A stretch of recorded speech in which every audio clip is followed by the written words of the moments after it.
Hello, welcome to spooky season. Today we're going to contemplate the concept of the afterworld.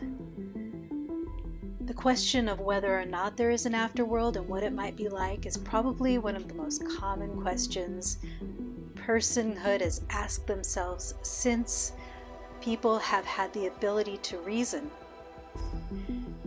Today we're going to look at the Hopi explanation of the afterworld through an ethnography written by Harold Corlander called The Fourth World of the Hopis. Amongst ethnographies of indigenous people of the Southwest, this one in particular is considered to be reasonably well researched and recorded. It is written in English, of course, so there's one part in it where they talk about a man removing his kilt, which seems funny to think about indigenous peoples of the Southwest wearing kilts, but really it's just a word to describe a skirt-like garment that goes around the waist. And then it kind of makes you think about people all over the world, indigenous people from other parts of the world who wear skirt-like garments around the waist. Just because one calls it a kilt, you could call it a skirt. It makes me see the indigenous people of Scotland, for example, as wearing, it's just an indigenous costume, a skirt-like garment to protect the body in some way. So I like thinking about that, how our English language kind of puts different meanings onto indigenous ideas, customs, clothing, just things like that. It's interesting. This is a bit of a long tale, and it has a lot of beautiful imagery, so just sit back, relax with a hot beverage, and I will relay to you the story of Maski, the land of the dead. When people died, they were put in their graves facing toward the rising sun, the direction from which it was said a certain white brother would arrive, bringing harmony and well-being to the Hopis. If an important person died, he was sometimes buried sitting up, looking toward the east, so he could greet the Bahana whose coming had been prophesied. But though the dead ones had been waiting there a long time, the Bahana had not yet appeared. There was a young Manano-Raivi, the son of the Chakmangwi, or crier chief, who sometimes went down to where the dead were buried. He spoke to the dead, saying, "Are you people still there? I do not hear anything. I do not see anything." And one day he asked his father about these things. He said, "All those dead ones that have been placed in the ground, are they still living there?" The Chakmangwi answered, "What we have buried in the earth is only the stalk. The breath has gone elsewhere and lives on." The young man asked, "Well, now how can it be that we know they are elsewhere? Who has ever been there to verify it?" The father said, "My son, it has been told to us that way by the old people. When a person dies, his body is placed in the earth, and there it rests. But the breath of life goes on." The young man said, "So we have been told, but how do we know that when the stalk dies, the breath also does not die?" And the Chakmangwi answered, "Yes, this question has been asked many times in the Kivas, but the learned ones among us always give us the same reply. When a person dies, his breath departs from his body and goes to Maski, the residing place of the dead. Only that much is known because, as you say, no one returns from that place to let us know what it's like." The young man brooded often about the nature of death. He sometimes sat on the edge of the village looking into the distance and wondering, when a person is dead, is there anything left of him? Does his spirit go on to another land as the old people tell us? Are the rain clouds that come from the west really a gift from the dead ones in Maski? His father, the Chakmangwi, saw in the young man's face that something was taking hold of him. He said to his wife, "Our son is gripped by something. He does not do what the other young men do. He often sits at the rim of the mesa looking off into the sky. It is as if he is not really there but away on a long journey. What he sees, I do not know.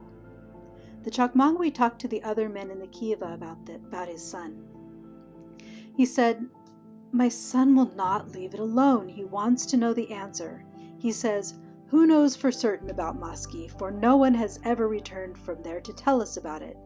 He says, 'When the dry husk is put in the ground, how do we know that the breath of life is not dried up also?'"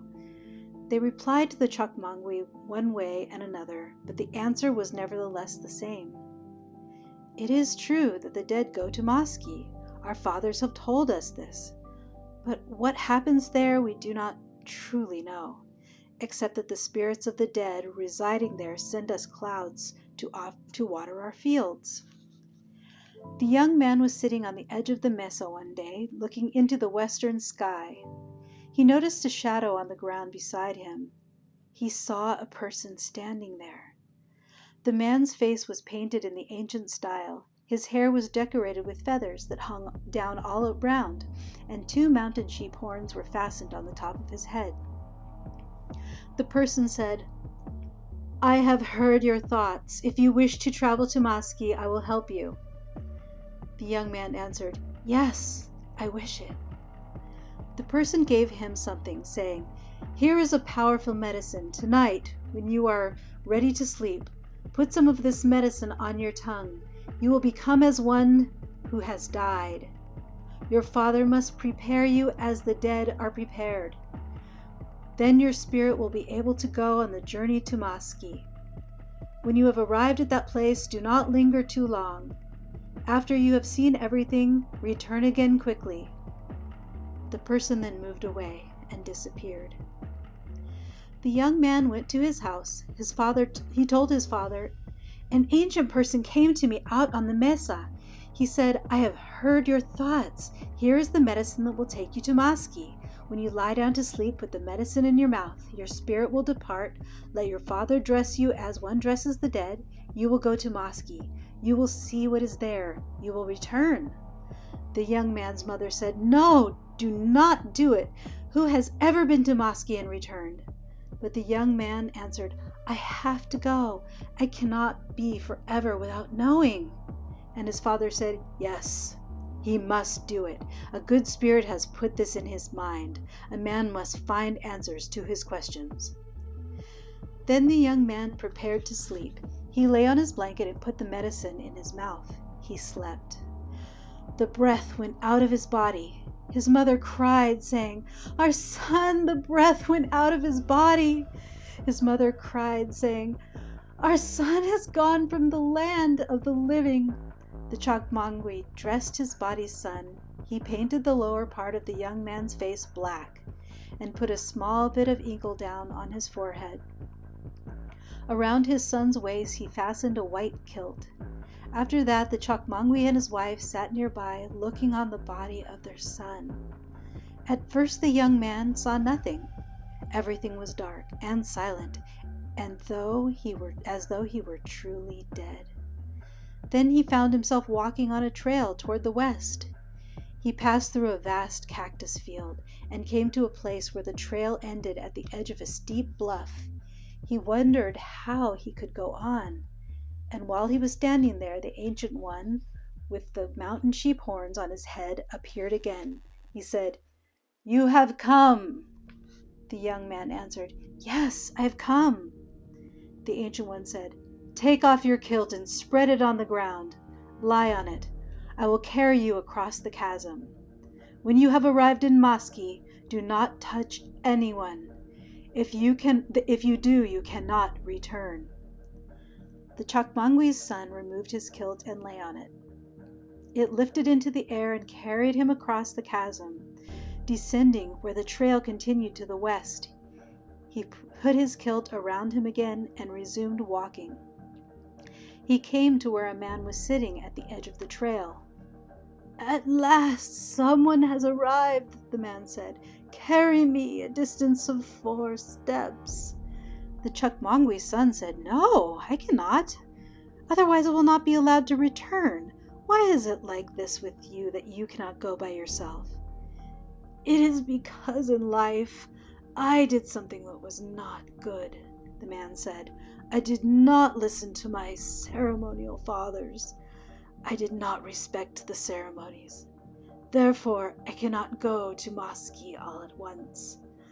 I wait for other dead ones to come along the trail. I ask them to carry me 4 steps. Slowly, slowly I proceed. The place to which I am going is still far away." The Chukmangwi's son went on. In the distance he saw a column of black smoke rising in the air. He came to a woman who was carrying a heavy metate on her back, but instead of a leather forehead strap, she used the cord from a hunting bow. It cut deeply into her skin and gave her much pain. She said, "Someone has come. Carry my metate for me for a while." He answered, "No, I cannot do it, else I cannot return where I came from." "But why do you carry that way with a string instead of a strap against your forehead?" She said, "Why, in life I did things that were not right. I behaved too freely with many men and brought misery to my family. For this I must carry this way to the end of the trail." He went onward to the west, coming to the place where the trail ascended high to a high sand dune. His feet sank in the soft sand.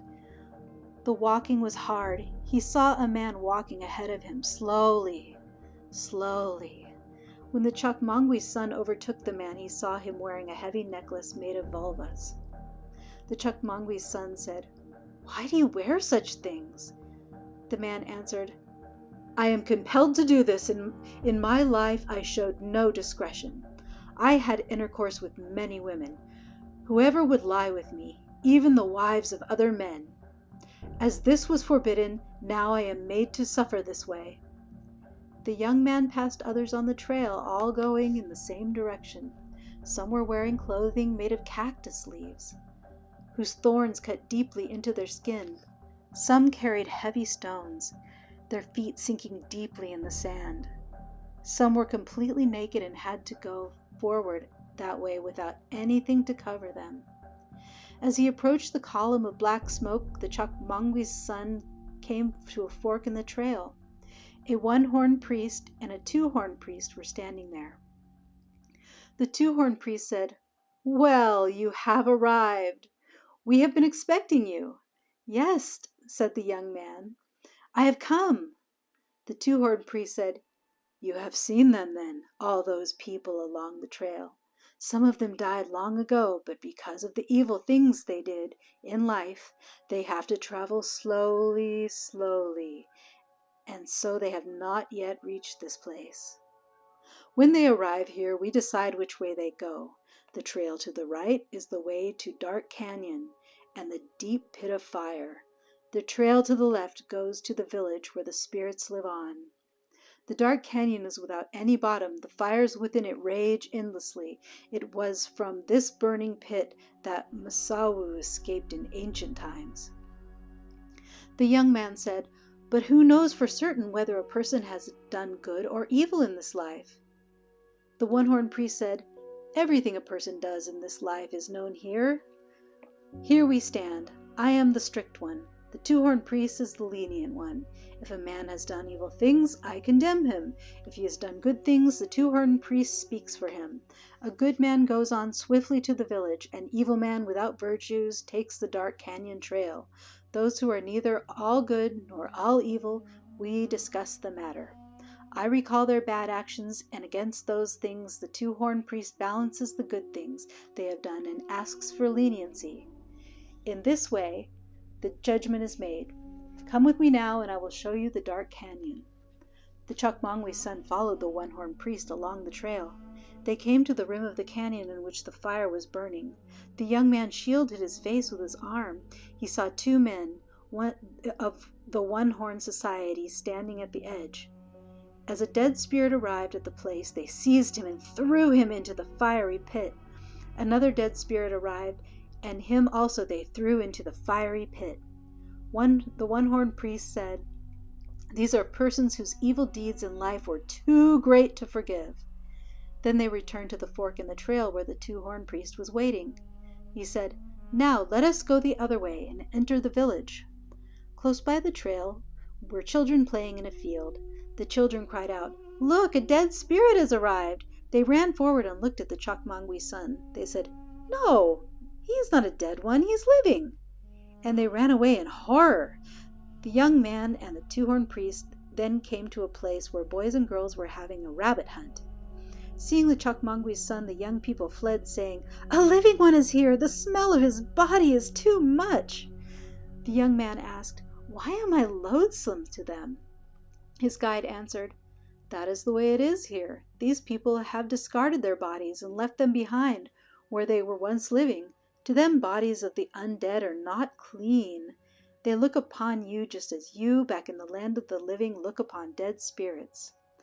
They went further on. They passed a field in which a man was weeding corn. A one-horned priest said, "Over there is a person from your village. Do you recognize him?" The young man answered, "Yes, he was our crier chief not long ago. He was an old man and he died. Now he looks younger."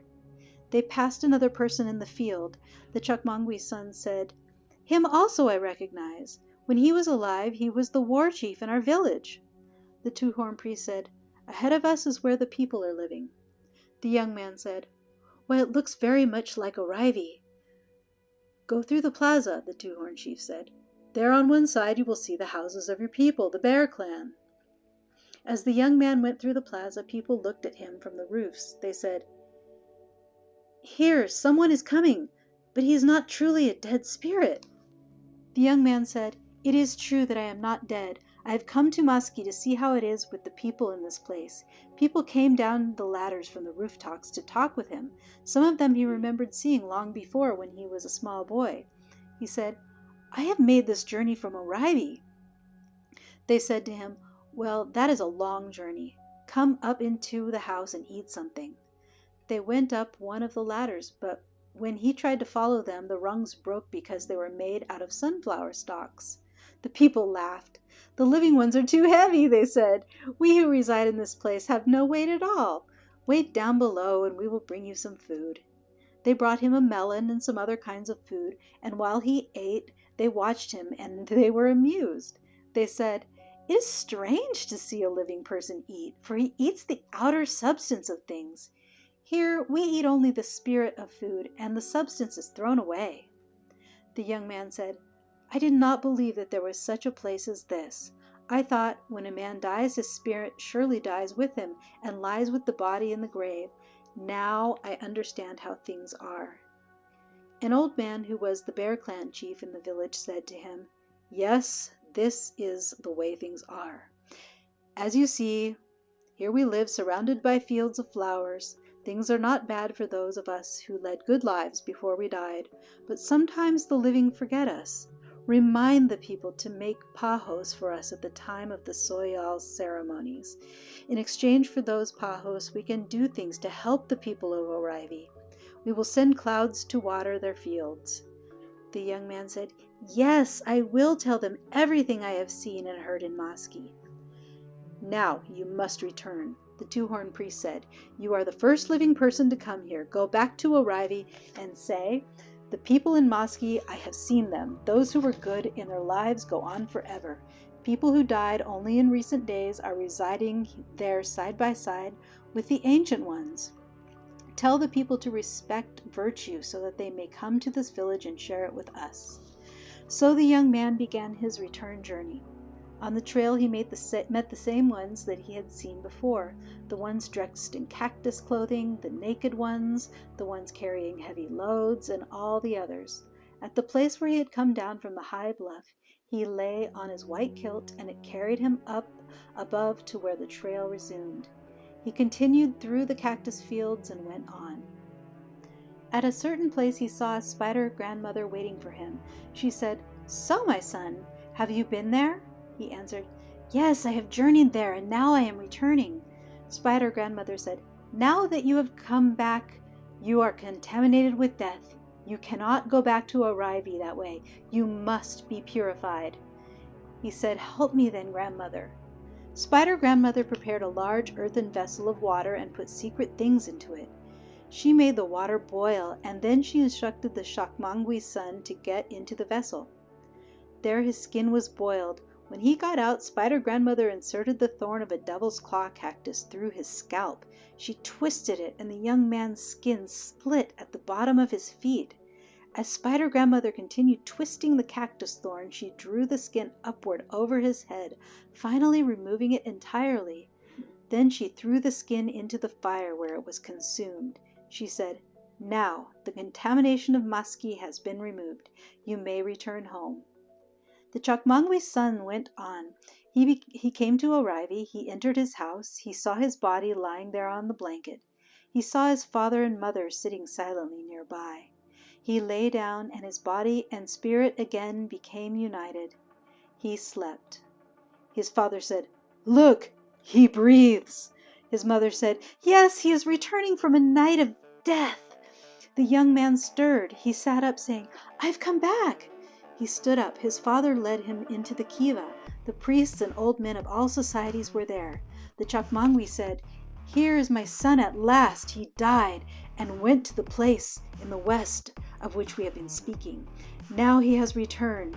He will tell us what he has seen." The young man sat down with the others. "Just as the grandfathers told us," he said, "there is a place called Maski. I took a medicine offered to me by an ancient one. I died and my spirit went on a long journey. My kilt carried me across a great gorge. On the other side I saw many dead spirits on the trail going slowly, slowly. They could only go a little at a time because when they were alive they did something that was not good. Some carried heavy loads with only a bowstring across their foreheads, and they suffered greatly. Some were naked, and some wore clothing of cactus. A man wore a heavy necklace of vulvas that bent him down because he had acted freely with other men's wives. A woman suffered because she was licentious in life. Some who were punished this way had done one thing. Some had done another. I came to where a one-horned priest and a two-horned priest stood at a fork in the trail to meet those who were arriving. The one-horned priest condemned people for their evil acts, and the two-horned priest recalled their good deeds, and thus each person who arrived was judged.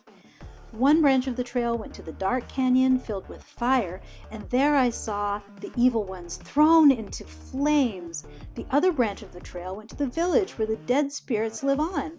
I saw persons who once lived here in Arrivee. They said, "Yes, here we live, surrounded by flowers." They said, "Those who are alive should not try to come here, for this way of living is not for them. But all those who respect the ceremonies and the kachinas, who listen to the wisdom of the old people, who do not injure others, who share food in time of hardship, and who honor the Hopi virtues, they will have a home here with us when the time comes." They also said, "Let people make pahos for us at the time of the soyal ceremony. We shall be grateful for them. We shall send rain clouds in return." The Chakmangwi's son continued, "I have been to Maski. I have seen it and I have returned. It is out there toward the setting sun. That is where each of us will travel when the sun of his life goes down. I know now what I could not accept before, that when the dry stalk of a person's body goes into the earth, it stays there and the flesh falls away. But the breath of his life takes the trail to the west. And now I have told you everything that I learned." In the kiva, the men listened in silence. When the Chakmangwi's son was finished, they said, "We have heard you. It is just as our grandfathers told us. Now we know for certain how it is, and no living person need ever go there again. This is how the existence of Maski was verified." To me, it seems so wise that in the Hopi tradition, there is a story of somebody who has verified the tale so that it preserves people in the future from having to ask these kinds of questions. in the telling of the people, one of the ancestors has gone, almost like a sacrifice in a sense, has made that epic journey on behalf of the people. I feel like we have that kind of thing now in our modern society. We have people who tell us of their near-death experiences and have come back and tell us what they experienced at the time of death, and what happens beyond, and what happens when you choose to go on to the land of the dead or return to the land of the living. Unfortunately, we don't live in a, I guess would be the word, homogenous society in which we trust the tellings of these strangers. If we lived in a small community, or in bands of small people with in which we only maybe meet 100 people in our lives, and somebody amongst that 100 had a story like that to tell, we would find it credible. But because we are a community, a world of strangers, in our Western lifestyle, we don't credit the stories of other people that could probably be very informative for us. So it's a little bit of a difference in how we live now. And it should probably shed some light on ancient customs and why the incredible seemed so believable to ancient people. It's because there had never been a time that people could remember when these things were not true. All right, well, enough of me waffling on and pontificating about philosophy. I hope you enjoyed this telling. I enjoyed telling it. If you would just stay tuned for a couple more seconds and take a look at some photos of the art that I make. I make Huichol bead art, where I press tiny glass beads into beeswax and pine pitch. And these items are available for sale. You can access them through my Etsy shop, through the art link at theancientsouthwest.com, or you can go directly to etsy.com/shop/EyeOfGodArt. If you enjoy these videos, maybe you want to support the channel by buying a gift for yourself or for a friend. Thanks again for listening. Head on over to the Facebook group if you want to see other people's explorations, photos, stories, and if you want to post some of your own. And head over to theancientsouthwest.com if you want to just see more content and see what else I've posted over the years. Have a wonderful day. May the fire inside you continue to burn brightly.